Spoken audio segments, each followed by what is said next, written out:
Well, I'm an evolutionary psychologist, which means that I'm interested in human nature. I'm interested in how human nature came about through natural selection. I'm particularly interested in the nature of human children, and I'm most particularly interested in those aspects of children's nature that serve the function of their education. Throughout, from an evolutionary perspective, schools are brand new. For the most part, there have never been schools, but there's always been education. We are the educative animal. We are the animal that passes culture along from one generation to the next. And throughout our history, until very recent times, the onus for education has always laid with children, never with adults. Adults were completely unconcerned with education. Education was children's concern. Education was children's concern because every child, in his bones, in his genetic makeup, knows I've got to learn my culture in order to survive. We would not have survived as a species if it were not for the fact that every child is born with this drive to become educated. Now, it's interesting, I said that I'm interested in those aspects of children's nature that serve the function of education. What are those aspects of children's nature? They are the very things that we think of as the essence of childhood. Playfulness, curiosity, willfulness, the fact that children want to do what they want to do and not what we want them to do. The sociability, the fact that children are curious about other people. They want to know what other people know. They want to explore the world. They're not just interested in their own parents and their own little niche. They want to get out there and see what else is going on around them. These are the aspects of childhood that serve the function of their education. And it's very interesting that in our schools that we think of as our educational institutions, we suppress all of those.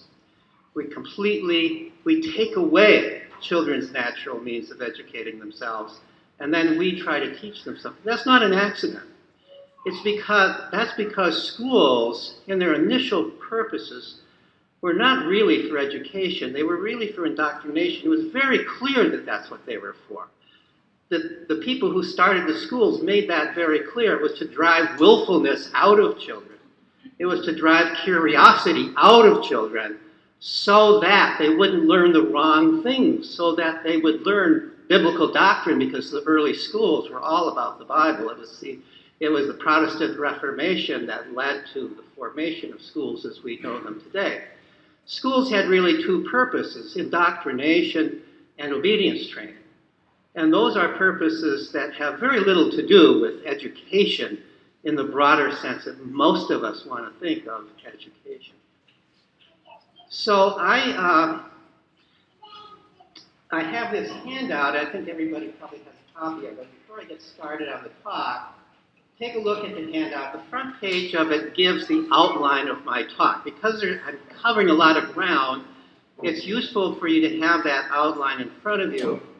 And the back page is just to prove that I'm a college professor. It lists all these references here as if I'm going to test you on them later on.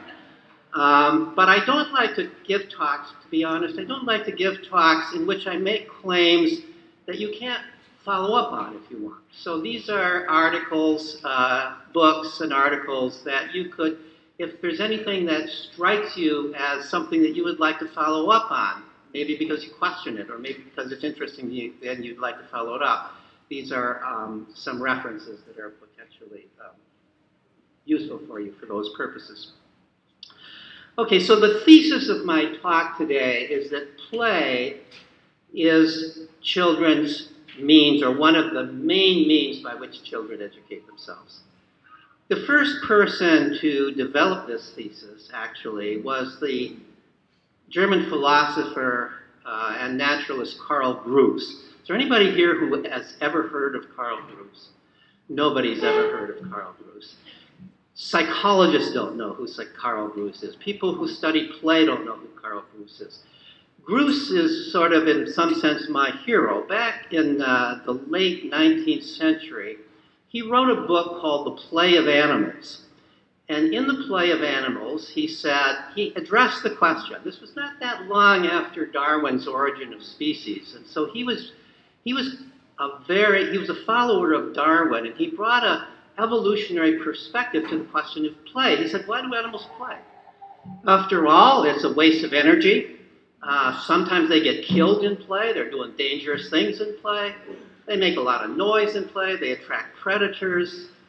Why on earth if Darwin is right, that we developed our nature because of survival of the fittest, why on earth would these animals, young animals, be wasting their time playing and jeopardizing their lives and their parents' lives by playing? And so he looked into it, and basically the answer he came up with was this. Young animals play because that's how they practice the things that they need to develop, the skills that they need to develop for success in their lives. So this theory of play, which is often called the practice theory of play, even though most people don't know who Gruss is, nevertheless, it's very well accepted among animal behaviorists who study play. Not much talked about by psychologists who study play in humans, but by behaviorists who study play in animals, the practice theory of play is really the dominant theory of play. And there's a lot to recommend it. It explains a lot of things about play. For starters, it explains why the young animals play more than the old animals. They play more because they've got more to learn. It explains why those species of animals that rely least on rigid instincts and most upon learning for their success in life play the most. So mammals play more than fishes or frogs do. Among mammals, primates play a lot more than other mammals do. And among primates, humans play by far the most when they are allowed to play. You can almost draw a graph and show to what degree does this species depend upon learning for success of life. To what degree do these animals play when they're young? And you can draw a line like this. So that's one thing it explains. Another thing it explains is the different ways of play. So predators play at prey, at predation. So lions and tigers and wolves and such play at chasing down game or pouncing on game. When you watch young lion cubs play, the preferred position is to be the one who's doing the chasing, who's pouncing upon the other one. And they kind of take turns getting to be the one who's doing the pouncing and the catching. And you'll see little kittens playing, of course. When they're playing with yarn or whatever they're playing at catching a mouse. Little kittens will also play catching real mice. They'll catch a mouse, let it go, catch it again. The mouse is a toy in their play. They're practicing predation in their play. Predation is the limiting factor in the life of predatory animals. It's hard to catch prey that you need to survive. And so, not surprisingly, natural selection predisposed young predators to play at predation. Animals like zebra colts and fawns and so on that are preyed upon by lions and such, they play at fleeing and dodging. They play at running away. They also play. Tag is the universal mammalian game. But for predators, the preferred position is to be the chaser. For prey animals, the preferred position is to be the one who's running away. And so what you'll see when you see young prey animals playing is that the one animal will come up and kind of provoke the other and get the other one to chase him, and then he'll run gleefully away, and the other one will chase him, and then when the other one catches him, then that one gets to run gleefully away. And that's, interestingly, the way children play. All over the world, that's the way children play tag. The preferred position is to be the one running away. So apparently, in our natural selection, being prey was an important aspect of our survival. So we love to be chased. Little kids love to be chased. Interesting to think about it, that in real life and in nightmares, the most fearful thing in our imagination is to be chased by a monster or to be chased by a predator. But in play, it's absolutely the most delightful thing possible. Play turns things around. It turns what's difficult and fearful in real life into joy in play so that we will practice it, so that we will become good at it, so that we can deal with this fearful thing in real life. Then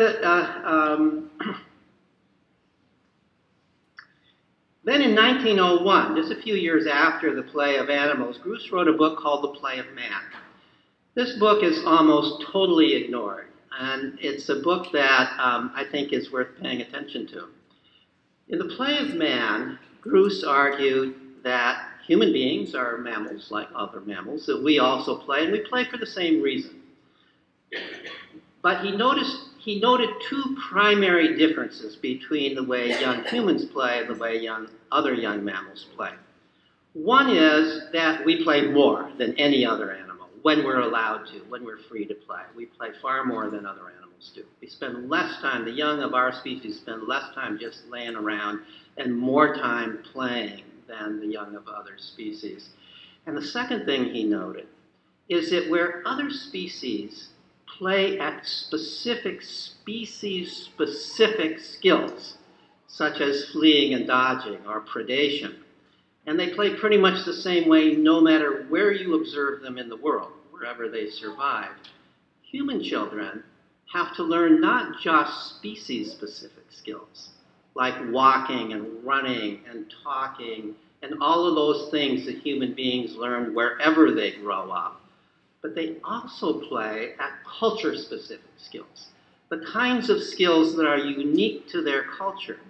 So children in a hunter-gatherer culture play at hunting and gathering using the very kinds of tools that the adults in that culture use.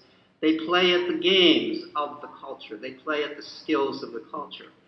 So Groos argued that in the evolution of human beings, play continued to be the primary source of education, of learning, the skills that are important to learn. But in addition, human beings acquired this innate tendency to look around when they're young. See what the people do in your culture, to be curious about that, to want to do that, and to incorporate that into your play. That was essentially Groos's thesis. He did not call this a theory of education. He called it a theory of play, and I'm not sure that he would endorse unschooling. I'm not sure if he ever thought of that, but it feeds very, very clearly into the kinds of ways of thinking that I think all of us are in one way or another involved with. So I have, in a number of ways, attempted to test and build upon Groos's theory. And one of those ways is to look at play as it occurs in hunter-gatherer cultures. Now, as most of you know, we were all hunter-gatherers until a mere 10 to 15,000 years ago, depending on which anthropologists you look to. So for most of our existence, for well over 99% of our existence as human beings, we were all hunter-gatherers. Now, there are some groups of people in various isolated parts of the world that have survived into relatively modern times as hunter-gatherers. It's very hard to find any pristine hunter-gatherers today, but as late as the second half of the 20th century, anthropologists could trek out into various parts of Africa, and South America, and even parts of Asia, parts of New Zealand and Australia, and find people who had very little contact, very little previous contact with modern ways of life, and were presumably living the hunter-gatherer way of life that they had perhaps lived for hundreds of thousands of years before. Nobody knows exactly. So I have looked into the research that was done, primarily in the second half of the 20th century by anthropologists. I've done it in a couple of ways. One is to read whatever I could find that they've written, especially whatever they've written about children's lives and the relationships between adults and children in those cultures. And then to supplement that, because there hasn't, to be honest, been a lot written about children. To supplement that, a graduate student of mine and I identified 10 different, fairly prominent anthropologists, all of whom had lived in one or another hunter-gatherer culture. Among them, they had lived in 7 different hunter-gatherer cultures on 3 different continents. We thought that would be a reasonable sample. And we surveyed them about what they observed about children in the culture that they observed, what they observed about the relationship between parents and children. And what was most remarkable and perhaps most surprising to me was how similar the responses were from each of these different anthropologists. Who, some of them were men, some of them were women, some of them were conservatives, some of them were liberals, some of them were studying a hunter-gatherer culture in Africa, others in the north, in Alaska. No matter where they had found these cultures, there were certain commonalities among them. Let me just first say what's sort of common about hunter-gatherer cultures in general. Sometimes people use the word tribal culture to describe hunter-gatherer cultures, but these are not tribal cultures. These are band cultures. They don't live in tribes, they live in bands. A band is a group of people who are of about 20 to 50 people. Some of them are related to one another. They're sometimes called kinship groups, but they're not really kinship groups because they're not all related to one another. They're certainly, first of all, they marry outside of the group. If they were all related to one another, they would be incestuous. But these are groups, some people say they're more like friendship groups. They're groups of people who've decided to live together. They move around, they don't have permanent homes. They move around from place to place to follow the available game and vegetation. They have no way of preserving food over a long period of time. So as a consequence of that, they depend upon cooperation as their assurance against starvation. If I don't get something to eat today, somebody else in the band will, and they will share with me. The characteristics of hunter-gatherer bands that are interesting, another term that anthropologists use for these band hunter-gatherers is egalitarian societies. No societies on earth other than band societies come close to being as egalitarian as these hunter-gatherer band societies are. They have no chiefs. That's why they're not tribal societies. They have no big men. They have no hierarchy. They make their decisions by discussion and consensus. Women, according to some reports, play the same role as men, although I've heard others say the men tend to dominate just as they do everywhere. But generally speaking, there's an egalitarian, and they have this view. They don't condone violence, I should say, according to every one of these anthropologists. They don't condone. It's not that violence doesn't occur. They're human beings. They sometimes get angry. They sometimes lose their temper. Even murders sometimes occur. We can't say it doesn't occur.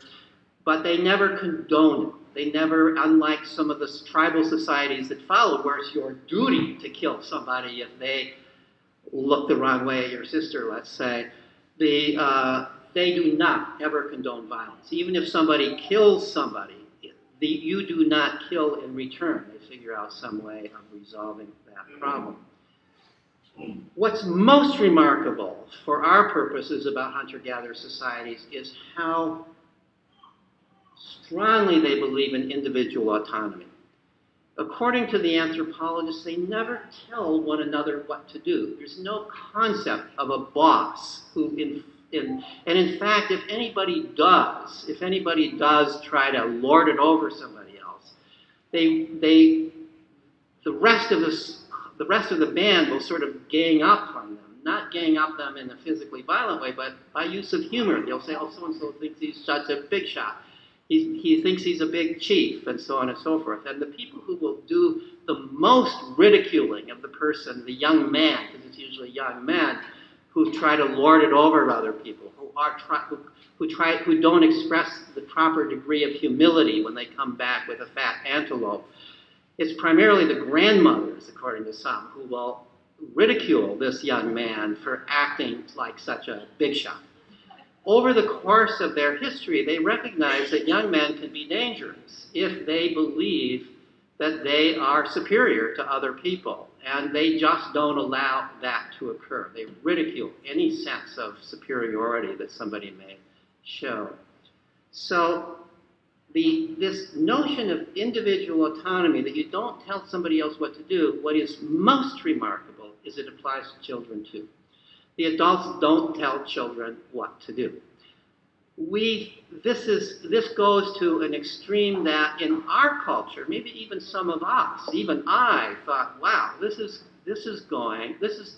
extreme to the ridiculous. I mean, is this even possible?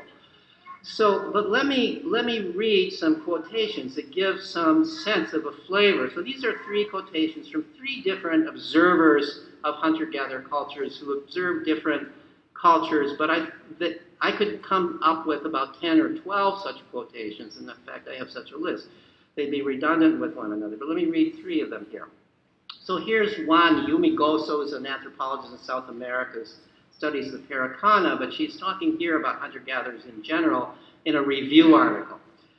Hunter-gatherers do not give orders to their children. For example, no adult announces bedtime. At night, children remain around adults until they feel tired and fall asleep. Adults do not interfere with their children's lives. They never beat, scold, or behave aggressively with them, physically or verbally, nor do they offer praise or keep track of their development. This is something that I heard over and over again. In fact, one anthropologist told me that, he said he sort of listed the taboos in the culture he was studying. Murder is a taboo, incest is a taboo, and hitting a child is a taboo, right there in the same category. The idea, here's another quotation, the idea that this is my child or your child does not exist. Deciding what another person should do, no matter what his age, is outside the Yaquana vocabulary of behaviors. There is great interest in what everyone does, but no impulse to influence, let alone coerce anyone. The child's will is his motive force. And then here's one more. Infants and young children are allowed to explore their environments to the limits of their physical capacities and with minimal interference from adults. Thus, if a child picks up a hazardous object, parents generally leave it to explore the dangers on its own. The child is presumed to know what it is doing. One of my colleagues at Boston College has actually studied a hunter-gatherer group in Africa called the Afe, and I've seen films, or slides rather, that she has taken of little toddlers, like 2-year-olds, playing with machetes, playing near fire or with fire, adults sitting in the background paying no attention to this. And I asked her, well, do they sometimes hurt themselves? And she said, yes. Sometimes they cut themselves, sometimes they burn themselves, but they don't create permanent injury. She's never seen anybody seriously injured that way. And she says, if you ask the adults why they allow this, they'll say, well, how else are they going to learn how to use these tools, which are so important to their culture? Okay, so that's the other conclusion. So that's one conclusion, is that hunter-gatherers are sort of the superstars of trustful parenting. Sometimes this is talked about as indulgent parenting, which has a sort of negative connotation to it, but the positive connotation is trustful parenting. They trust the instincts and reasons and reasoning of their children. And apparently it works because they grow up happy and healthy. Some of the anthropologists I talked to said they've never seen happier, healthier, more resilient, less whiny children in their lives than the children that they have observed in this culture. The second characteristic is that the conclusion I want to make is that children learn through their self-directed play and exploration. Not surprisingly, when you don't tell children what to do, they play. They play on their own. They play away from adults. In hunter-gatherer cultures, you're kind of regarded as an infant until you're 4 years old. You may still be nursing until you're 4 years old. But when you're 4 years old, that's sort of, they don't necessarily even keep track of age, but it's around age 4 that, according to the anthropologists, the hunter-gatherer adults say that's the age of reasoning. That's the age when a child, to put it in our terms, has incorporated language sufficiently that the child can talk to himself, can incorporate verbal rules, and can follow those verbal rules. In fact, there's a lot of psychological research suggesting that that's true. Around age 4, children have a capacity to think about things before they act, and to think about the consequences of what they're doing, and are therefore can be trusted to do things like in our culture cross streets by themselves and so on and so forth, that you wouldn't trust a 3-year-old, a typical 3-year-old to do, and certainly wouldn't trust a 4-year-old to do. So it's interesting that around age 4, until age 4, the children mostly play in camp where there are adults around. Around age 4, they are off with the other kids, age-mixed groups of kids, playing off away from adults. And this is a place where there are lions and tigers and snakes and all kinds of dangers. And they're trusted that they're going to be careful enough, and that the 4-year-olds are not going to wander off by themselves and get eaten by a tiger. The 4-year-olds have enough sense to stay with the older kids, and so on and so forth. So let me just read. One of the questions that we asked these anthropologists was, how much time did the children have to play? How much time did they have to play? And the answer that we got from essentially every one of them was all the time. Let me just read a couple of the quotations which are typical. So here's one of the anthropologists says, both girls and boys had almost all day, every day, free to play. And here's another one. That was an anthropologist talking about a group in South Africa. Here's an anthropologist, Karen Endicott, talking about the Batak of Indonesia. Children were free to play nearly all the time. No one expected children to do serious work until they were in their late teens. That surprised me. Till they were in their late teens. But I heard that enough. As children go into their late teens, their play gradually turns into productive activity. It's still playful. And in fact, the adults are still engaged in playful activities, but it becomes increasingly productive. Their play hunting becomes real hunting. Their playful building of huts becomes real building of huts. Their playful playing with kids becomes real parenting as they become parents, and so on and so forth. One of the questions we asked in this survey is, what are the children doing during this play? What did you observe? What did they play at? And consistent with Bruce's theory, what the lists of things that people told us that the children played at were often very reflective of precisely those kinds of skills that were important to the culture that they were growing up in. So let me just read a partial list here that collected over some of these responses. So digging up tubers, fishing, smoking porcupines out of holes, cooking, caring for infants, climbing trees, building vine ladders, building huts, using knives and other tools, making tools, carrying heavy loads, building rafts, making fires, defending against attacks from pretend predators, imitating animals, which would be a means of learning to identify animals, making music, dancing, storytelling, and arguing. A number of them mentioned playful arguing. And you can imagine in a society where you make rules by consensus, arguing is a very effective, very important skill to learn, how to be good at arguing. One of the anthropologists told us that, actually this didn't tell us, this was in a book written by one of the anthropologists, described how the children in the culture that he observed would build sort of wherever the adults would build a campground of huts, which is a temporary place where they would live, the children would build sort of a play campground of huts, far enough away from the adults that they would be out of earshot. And he said that when he would observe them inconspicuously, he found that very often they were imitating the adults. So if they had heard some argument around the campfire the night before, they would rehash that argument. And if one of the adults was a particular poor arguer, they would ridicule that argument, carry it to such extreme that they would all soon be rolling around in laughter at this stupid adult who was arguing. So you can imagine the value of that kind of play. That they are learning, as I think somebody pointed out in one of the earlier talks, that children learn from our failure as much as they learn from our success.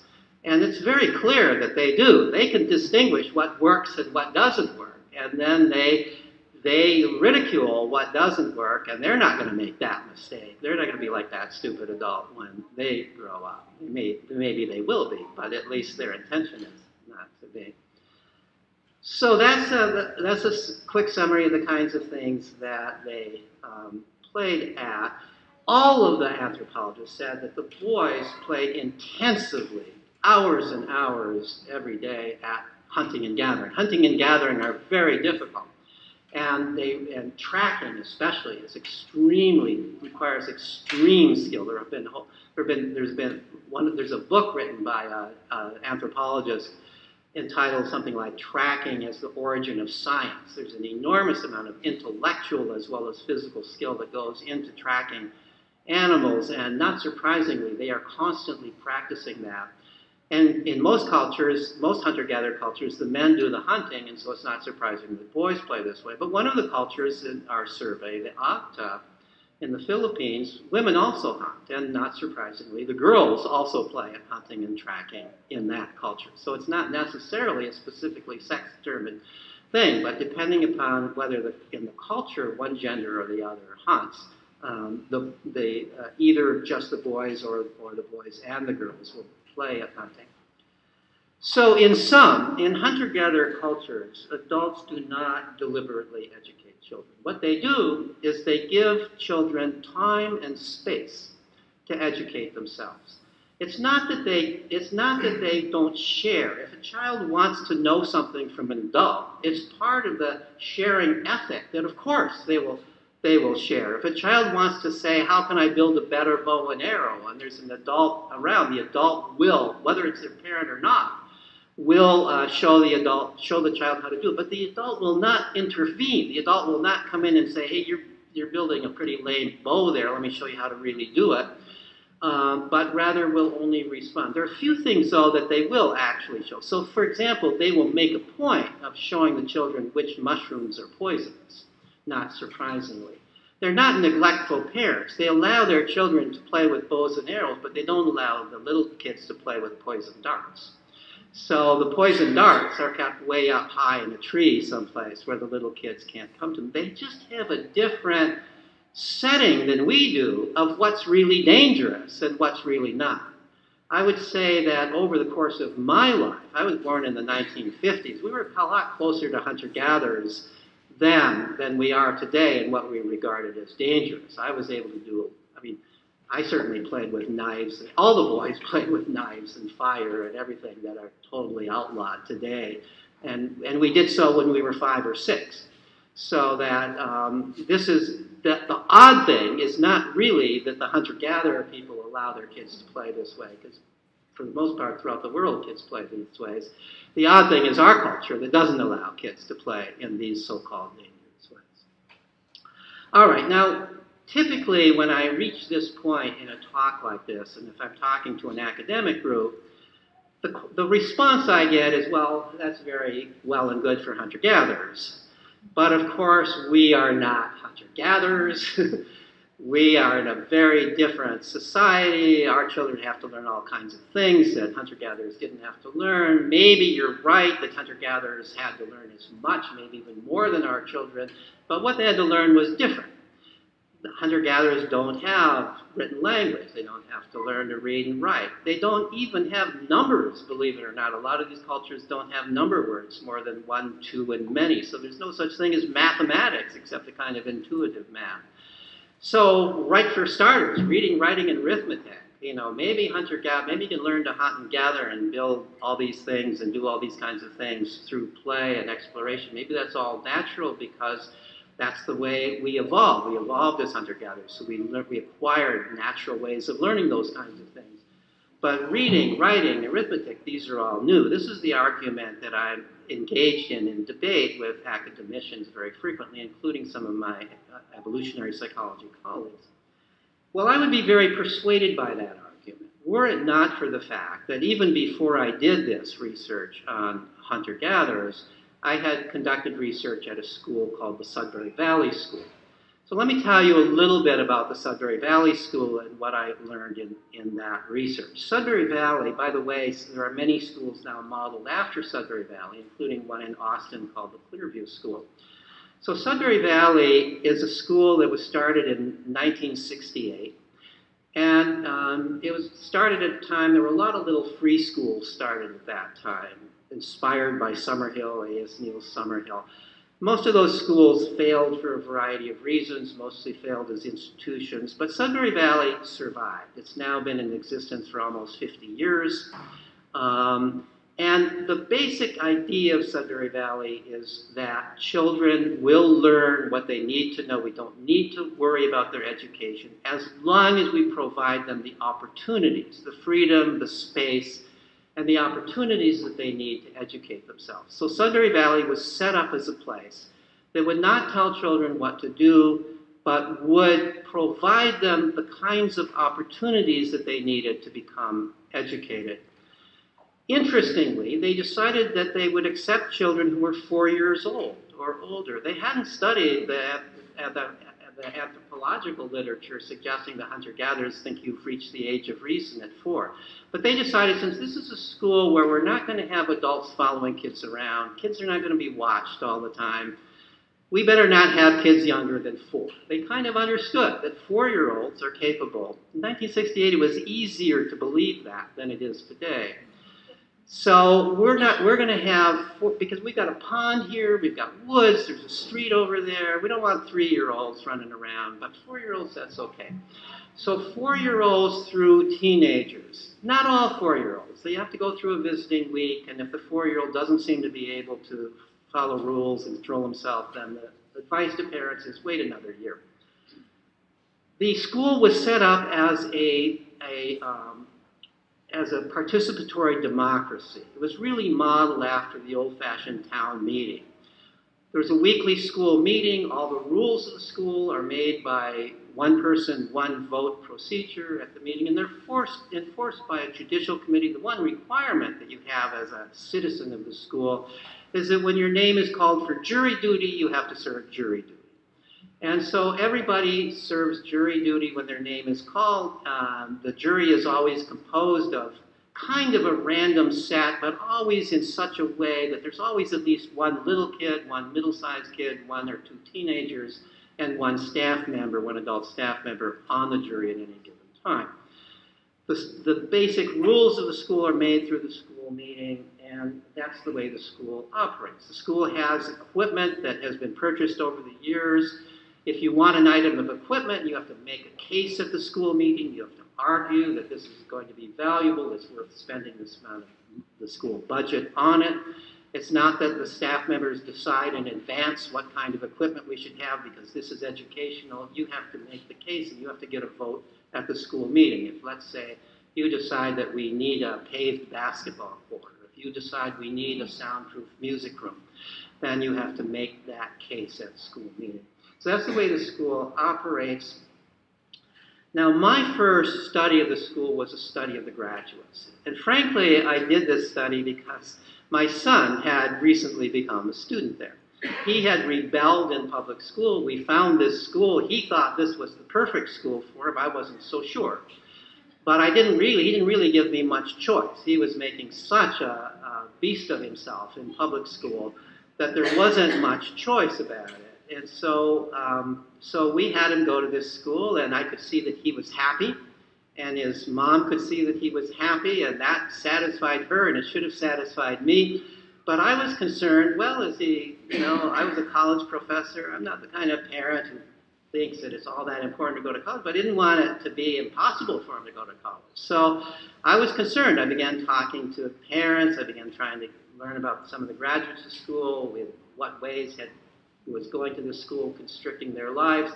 And I ended up doing a systematic study of the graduates of the school and published it in the American Journal of Education. And that was my first venture into child development and education. Previous to that, I've been doing a whole different area of research. That study of the graduates very much impressed me. The kids had gone on to a whole variety of lives. I couldn't see any realm of life except possibly banker that the graduates didn't go into, or assembly line worker. They didn't seem to choose those kinds of jobs. They tended to choose creative jobs of various types. Those who wanted to go to college, and the majority did for one reason or another, didn't seem to have any difficulty getting into college or doing well in college, despite the fact that they hadn't done anything like school before that looked like school. They had never read a textbook, many of them. They had never taken a test, except maybe the SAT if they had gone on to an elite college that required the SAT test. They studied for the SAT if they had to do that to get into college. They figured out how to do that. They were happy in their jobs. There was not a single graduate, and I've learned since there's never been a graduate who didn't learn to read, including in that sample that of students in my first survey of the school. There happened to be 2 students who both came to the school unable to read at age 15, independently of one another, diagnosed as dyslexic, passed a line from grade to grade in public school with the excuse that they were dyslexic. Both of them learned to read within a few months of being at the school. Both of them went on to higher education. Neither of them said that reading was a problem for them. So the school has now had thousands of students come and go. They've never seen a case that they would call dyslexia. So I think dyslexia probably exists, but it's very, very rare, and most of what we call dyslexia may be some difficulty in learning to read that becomes magnified if you're in school because of all the failure that's associated with it, the embarrassment that's associated with it. Both of these young people told me, independently of one another, when I asked them, well, how is it you learned to read when you were at this school? They both said in somewhat different words, because nobody cared if I could read. I, of course, cared, but I could, for the first time, admit that I can't read. And it was no longer a burden. People will say, that's cool. You must have a great memory, or you may have, So no longer were they ashamed. And they both, although most kids at the school learned to read without any particular help, they just absorb it, they learn about it. They both asked for some help. And they got some help, a little bit of tutoring, people pointing out there's code here, and so on and so forth. And they learned to read. So one of the interesting things from this study of the graduates was how often it appeared that these young people were doing in adulthood and earning their living in adulthood at the activities that they had played at when they were children. Now, the major difference between our culture and a hunter-gatherer culture is in a hunter-gatherer culture, you're going to be a hunter or a gatherer, or both. In our culture, there's lots of different things you can go on. So almost whatever you play at, if you become good enough at it, isn't that amazing? You could make a living doing it. If you really become passionate at it, and you become good at it, almost anything you do. So it's interesting that when I went back and I looked, we deliberately asked every one of the people in this survey what your career is, what are you doing now? And independently of that, as if it's an entirely different question, we asked them what they played at when they were kids at the school. And very often there was a direct relationship. So, for example, one young woman was the captain of a cruise ship at the time that we interviewed. She played with boats in the pond. By the time she was a teenager, she took advantage of the liberal off-campus policy of the school to apprentice herself to a ship captain on Cape Cod. By the time she graduated, she was very well prepared for this kind of a job, and it was her dream job. There was another woman who was very well-known and apparently highly paid pattern designer in the high fashion industry.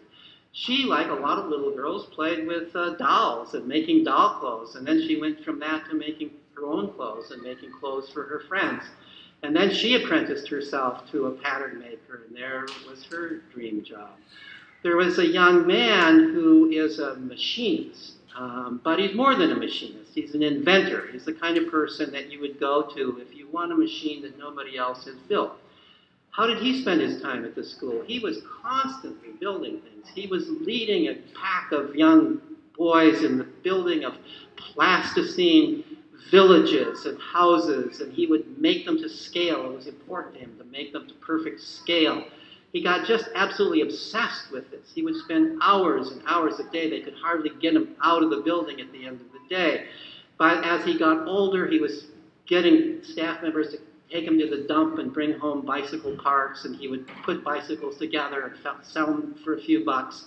He would, on April Fool's Day, he'd always develop some kind of complicated gizmo that would cause somebody to get squirted when they sat on a particular seat. He was constantly exercising his creative ability to build various kinds of things.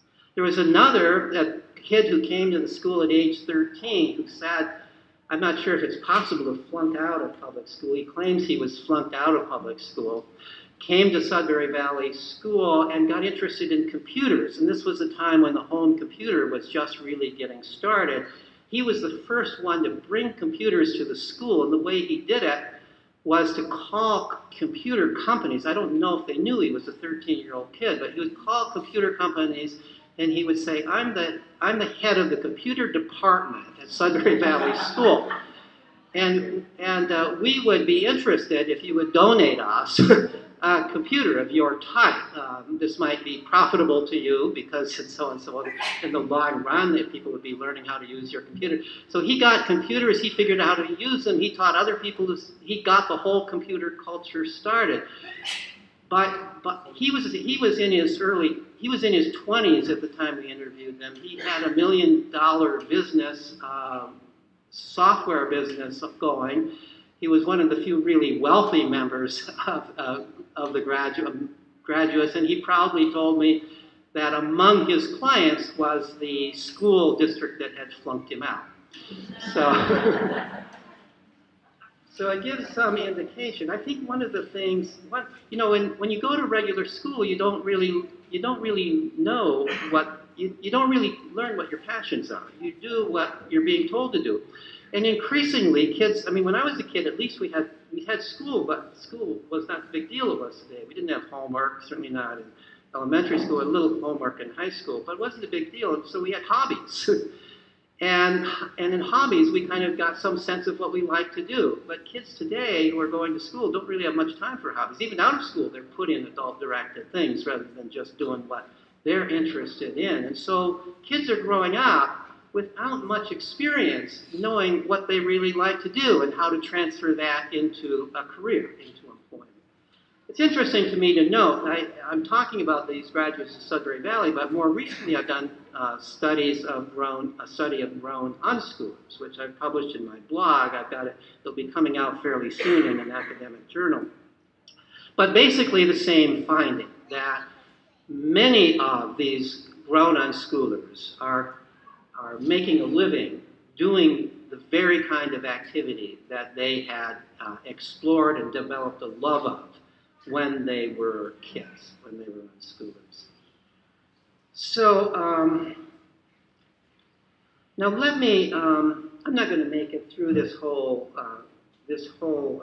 outline of what I intended to talk about, and that's okay. But let me go on. If you look at the outline, I'm now at D here, the optimal context for self-education, how Sudbury Valley School is like a hunter-gatherer band. I developed this when I was really thinking about Sudbury Valley and hunter-gatherers, but I think it applies to unschooling as well. I'll let you think about that question. What struck me when I looked at the hunter-gatherer band and I looked at Sudbury Valley is even though Sudbury Valley did not develop itself with the intention of modeling a hunter-gatherer band, I think that's what they did. I think what they did is they established a context for learning that is, for our time and place, comparable to the context that a hunter-gatherer band is for their time and place. And these are 6 characteristics that I see as similar between Sudbury Valley School and the hunter-gatherer band, and that are entirely absent in our standard schools. One is the social expectation and reality that education is children's responsibility. There is no pretense that adults are educating children. There is no pretense that adults are responsible for children's education. Children, apparently, when they see that they have to educate themselves, take that responsibility. We would not have survived as a species were that not true. We would not have survived. That was an extraordinarily powerful force in selection, because somebody who doesn't learn the culture, maybe even if they don't starve, they're not going to find a mate. They're not going to raise children. They're not going to have friends. You've got to learn the culture in order to make it as a human being. And this has been true for hundreds of thousands of years. It's not just true today. So the social expectation and reality, when we pretend that we're educating children, then children give up, especially if we don't allow them the opportunity to really educate themselves, to really play and explore and so on. The second characteristic is unlimited freedom to play, explore, and pursue their own interests. Unlimited freedom, not an hour a day, not 2 hours a day, basically all the time. You need time to try different things. You need time to get bored, to overcome boredom. You need time to immerse yourself in what you love to do, and then immerse yourself in something else that you love to do. Maybe in our culture you do nothing but video games for 7 years, and then you do nothing but something else for 7 years. But time to really explore to the depth that you want to explore. No bell telling you when to stop. No season of the year telling you that you can't do this now. Opportunity to play with the tools of the culture. So for hunter-gatherers, the tools are knives and bows and arrows and fire. And the parents understand that the kids, these things have to become extensions of the body. You have to become so familiar with these. You have to become so familiar with these that it's almost as if that knife or that bow and arrow is part of your own body. And so, of course, you have to start doing it when you want to do it. And of course, you can't, as an adult, take away the opportunity to play with these things, because that's how you become good at it. That's how you develop that kind of skill. In our culture today, what's the primary tool? It's not the bow and arrow, it's the computer. Every child coming into the world today knows, just as a child coming into a hunter-gatherer culture knows that the bow and arrow and fire are the tools they've got to really develop. Every child coming into our culture knows the computer is the tool they've got to develop familiarity with. And yet, some parents think it's wise to limit computer time, right? Some parents think this is harmful to children because, after all, when they were kids, they didn't have computers. But the world is different. And children are not growing up for your world. Children are growing up for their world, and they know that. And they are going to play with computers. But it's not just computers. At Sudbury Valley, there are other tools. There's sporting equipment. There's musical equipment. There's cooking equipment. There's woodworking equipment for people who aren't interested in those things. But I would say that the one thing that essentially everybody does at the school these days is the computer. 4, access to a variety of caring adults who are helpers, not judges. So not just one adult. Kids need opportunity to go to the adult of their choice, the adult who can solve the problem that they have right now or help them solve the problem. Kids don't very often kids don't regularly go to adults at Sudbury Valley. They mostly go to other kids. But there are certain times when they will go to an adult. So one kid needs to cry on somebody's shoulder, and there's an adult who's probably the best one to sit on the lap and cry to and talk about your problems to. There's other adults who would be terrible to go to for that purpose. But maybe one of those other adults is not a bad person to go to if you want to engage in a political argument. So that there's a variety of adults who have different personalities, different skills. Children learn very quickly which of the adults has what they need. It's always a mistake, in my opinion, to make children overly dependent upon just one adult or 2 adults. But children need opportunity to go to numerous adults. In hunter-gatherer cultures, children don't learn from their parents any more than they learn from any of the other people within the culture. They learn primarily from other kids. But to the degree that they're learning from adults, they're learning from all of the adults in the band, not just from their own parents. So, and the idea that they are helpers, not judges. If you are the judge of a person who's learning, that person cannot be completely honest with you. We can't be completely honest with people who are judging us. We always are, to some degree, putting on a show to people who are judging us. I used to wonder why it is that the staff at Sudbury, one of the things that Sudbury Valley has to do, because they're a school, they have to give a diploma. And they can't just be a diploma mill. So here's the one place where they violate their rule about evaluation, and that's around a diploma. So they have this procedure. You have to defend a thesis that you are ready to go on, that you're a responsible adult, ready to go on in the real world. The staff have deliberately excused themselves from playing any role in evaluating that thesis. They've figured out various other ways of doing it, having external panels and so on. I used to wonder, why are they so insistent that they not play a role? After all, they're the adults who know these kids the best. And it finally became clear to me, they do not want to be in the position of judging the students, because that would change their relationship with the students. The students would not be so honest with them. The students would not be able to learn from them as well. So they've taken pains to avoid, in any case, being in the position of being judges of the students. The item 5 here, free age mixing among children and adolescents. This is one I often give a whole talk on this. It's been the focus of much of my own research, and I had a graduate student who did his doctoral dissertation based upon studies of free age mixing at Sudbury Valley. The founder of, the primary founder of Sudbury Valley School, Dan Greenberg, has long said that the key to the way the school works is free age mixing among children and adolescents over the whole age range. Such a school would never work if everybody was the same age. Because what happens is the kids are learning from one another. And if everybody's the same age and kind of at the same level, you don't have that much to learn from one another. What you see and what we've observed at the school and my students in my research is that play is age mixed. It's very common to see kids 4 or 5 years, even more different in age, playing together. And in every case where you have that amount of age mixing, the younger kid is learning from the older kid. And the older kid is scaffolding the younger one up to a higher level of activity. So for example, just to take one example, 7-year-olds really rarely can play a simple game of cards together. They maybe can learn the rules, but they just can't hold it together. Their attention span isn't long enough. They show their cards. They lose track of what they're doing. The game just falls apart. But a 7-year-old can play cards if there's a 12-year-old in the group. Because the 12-year-old will say, hey, stupid, hold your cards up. Don't, pay attention, pay attention. That card was already played. You hear that all the time. And what's happening here? The older child is scaffolding the younger child in what we psychologists would call it intelligence.